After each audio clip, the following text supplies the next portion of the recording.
মুখ্যমন্ত্রী কি বলেন? মিথ্যা কথা বলেন। মমতা ব্যানার্জি, আপনি মিথ্যেবাদী। আপনি একজন প্যাথোলজিক্যাল লায়ার।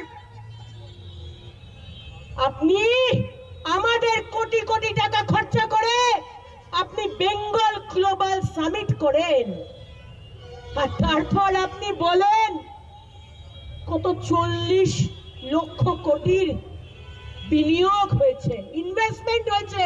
শুনছেন তো? এই যে আপনারা, আপনাদের বলছি দিদিমণির পুলিশ আজকাল পুলিশের কাজ করতে ভুলে গেছে। আপনিও দাদা, পুলিশ এখন কি করে? দিদির জন্য কালেকশন তুলছে, কালেকশন তুলছে। মমতা বন্দ্যোপাধ্যায়কে আক্রমণ করতে গিয়ে ঝাঁঝালো সব কথা শোনালেন বিজেপি বিধায়ক অগ্নিমিত্রা পল। মুখ্যমন্ত্রী মিথ্যা কথা বলেন, এই অভিযোগটি করতে গিয়ে কড়া কড়া ভাষা প্রয়োগ করলেন। তিনি বলেন, মমতা বন্দ্যোপাধ্যায় প্যাথোলজিক্যাল লয়ার। আমাদের যদি ইট মারেন তাহলে বিজেপি থেকে পাল্টা পাটকেল খাবেন। মুখ্যমন্ত্রীকে নিয়ে এই ভাষাতেই আক্রমণ করেন বিজেপি নেত্রী অগ্নিমিত্রা পাল। অগ্নিমিত্রা পাল তিনি বলছেন, আমাদের মুখ্যমন্ত্রী কি বলেন? মিথ্যা কথা বলেন। মমতা ব্যানার্জি, আপনি মিথ্যাবাদী, আপনি একজন প্যাথোলজিক্যাল লায়ার। আপনারা শুনছেন তো? দিদিমণির পুলিশ এখন পুলিশের কাজ করতে ভুলে গেছে। পুলিশ এখন দিদির জন্য কালেকশন তুলছে। মমতা বন্দ্যোপাধ্যায়কে তিনি প্যাথোলজিক্যাল লায়ার বলে তোপ ডাকেন। তিনি কি বললেন শোনাবো আপনাদের। আমাদের মুখ্যমন্ত্রী কি বলেন? মিথ্যা কথা বলেন। মমতা ব্যানার্জি, আপনি মিথ্যেবাদী, আপনি একজন প্যাথোলজিক্যাল লায়ার। আপনি আমাদের কোটি কোটি টাকা খরচা করে আপনি বেঙ্গল গ্লোবাল সামিট করেন, আর তারপর আপনি বলেন কত 40 লক্ষ কোটির বিনিয়োগ হয়েছে, ইনভেস্টমেন্ট হয়েছে। শুনছেন তো? এই যে আপনারা, আপনাদের বলছি দিদিমণির পুলিশ আজকাল পুলিশের কাজ করতে ভুলে গেছে। আপনিও দাদা, পুলিশ এখন কি করে? দিদির জন্য কালেকশন তুলছে, কালেকশন তুলছে। একই সঙ্গে মমতাকে সতর্কও করেন তিনি।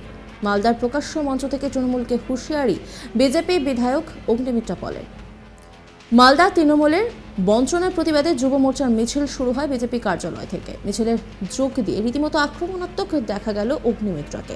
এই মিছিলে ছিলেন ডক্টর ইন্দ্রনীল খাঁ সহ উত্তর ও দক্ষিণ মালদার বিজেপি নেতৃত্ব। এদিন প্রকাশ্য মঞ্চে বক্তব্য রাখতে গিয়ে অগ্নিমিত্রা পল বলেন, শুনলাম রহিম বক্সি মহাশয় বলছেন এই শুভেন্দু অধিকারী মহাশয় যদি মালদায় আসেন তাহলে নাকি তাকে শটাং দেবে। রহিম বক্সি একটু কান খুলে শুনে নিন। রহিম বক্সি, আপনি তো বিধানসভার মধ্যে মুখ খুলতে কোনোদিন দেখিনি আপনাকে। চুপ করে ভালো মানুষটির মতো বসে থাকেন। মালদার জন্য তো একটা প্রশ্ন করতে দেখিনি।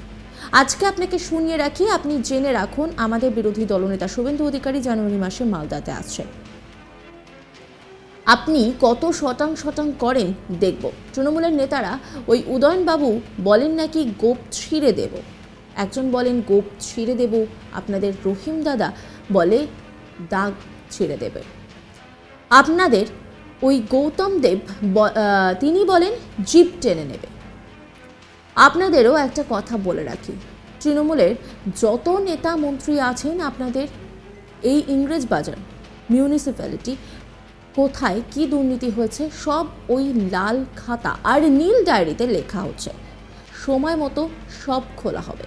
আর এই পুলিশদের ও সতর্ক করে রাখি, এই যে আপনাদের পুলিশ চাকা ঘুরছে, খুব শীঘ্রই সারা পশ্চিমবঙ্গে পদ্ম ফুটবে। তৃণমূল যদি মনে করে আমাদের ভয় দেখিয়ে আমাদের ভারতীয় জনতা পার্টির কার্যকর্তাদের কেস দিয়ে বাড়ি ভেঙে লুট করে মহিলাদের উপর অত্যাচার করে আপনারা পার পেয়ে যাবেন, তাহলে ভুল ভাবছেন। যদি আমাদের ইট মারেন তাহলে বিজেপি থেকে পাল্টা পাটকেল খাবেন। সতর্ক করে রাখলাম আপনাদেরকে। লড়াইয়ের জন্য প্রস্তুত হন। 3 মাস বাকি, চোখে চোখ রেখে লড়াই করতে হবে। মালদার ইংরেজবাজারে পথসভা থেকে এই মন্তব্য করেন আসানসোলের বিধায়ক তথা বিজেপি নেত্রী অগ্নিমিত্রা পাল। তিনি কি বলছেন শোনাবো আপনাদের। আমরা দেখুন, আমাদের কাছে প্রথম হচ্ছে দেশ, তারপরে হচ্ছে দল, তারপরে হচ্ছে ব্যক্তি। এটা আমাদের দল আমাদের শিখিয়েছে।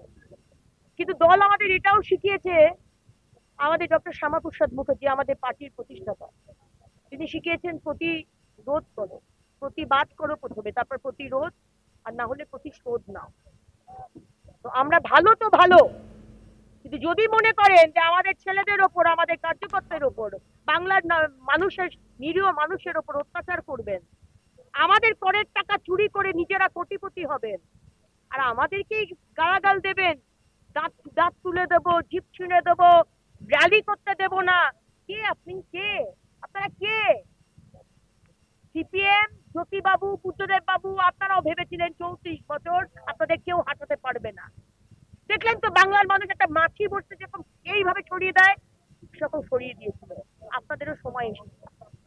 রহিম বক্সি বা অভিষেক ব্যানার্জি বা গৌতম দেব বা উদয়ন বাবু ভদ্রভাবে থাকবেন, আমাদের কাছে ভদ্র ব্যবহার পাবেন। আর যদি ভাবেন যে আমাদের উপর অত্যাচার করবেন, আবার রিপিট করছি, ঈদ যদি মারেন পাটকেল খাবেন। আজকে আমাদের রাজ্যের মমতা দিদি বলেছিলেন কেন্দ্রের টাকা চায় না, 100 দিনের কাজের টাকা চায় না। আমাদের সাংসদ অভিষেক বাবু বলেছেন আমাদের দরকার নেই, আর আজকে সকাল সকাল চলে গেছেন প্রধানমন্ত্রী নরেন্দ্র মোদীর সঙ্গে দেখা করতে। মানে মমতার পাশাপাশি অভিষেককেও তোপ দাগেন অগ্নিমিত্রা পল, পুলিশকেও তোপ দাগেন তিনি। বলেন পুলিশ আজকে পুলিশের কাজ করতে ভুলে গেছে, পুলিশ এখন দিদির জন্য কালেকশন করে।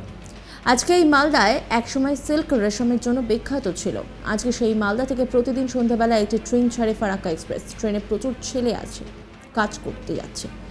আর আমাদের মুখ্যমন্ত্রী একজন মিথ্যাবাদী, তিনি একজন প্যাথোলজিক্যাল লয়ার। সব মিলিয়ে অগ্নিমিত্রা পল প্রতিবারই এইভাবে মুখ্যমন্ত্রীকে নিশানা করেন। এবারও একই ভূমিকায় দেখা গেল তাকে, রীতিমতো মমতা বন্দ্যোপাধ্যায়কে প্যাথোলজিক্যাল লয়ার বলে তোপ দাগেন তিনি।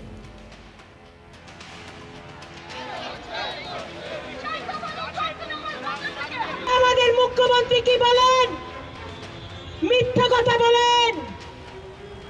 মমতা ব্যানার্জি, আপনি মিথ্যেবাদী,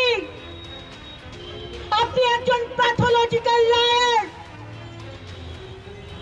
আপনি আমাদের কোটি কোটি টাকা খরচা করে আপনি বেঙ্গল গ্লোবাল সামিট করেন, আর তারপর আপনি বলেন কত 40 লক্ষ কোটির বিনিয়োগ হয়েছে, ইনভেস্টমেন্ট হয়েছে। শুনছেন তো? এই যে আপনাদের বলছি, দিদিমণির পুলিশ আজকাল পুলিশের কাজ করতে ভুলে গেছে। আপনিও দাদা, পুলিশ এখন কি করে? দিদির জন্য কালেকশন তুলছে, কালেকশন। অন্যান্য আপডেটের জন্য অবশ্যই নজর রাখুন আজ তাক বাংলার ইউটিউব স্ট্রিমিং এবং ইউটিউব চ্যানেলকে সাবস্ক্রাইব করুন, লাইক করুন, কমেন্ট করুন, শেয়ার করুন। পাশাপাশি হোয়াটসঅ্যাপে নজর রাখুন, কারণ সেখানেও রয়েছে আজ তাক বাংলা।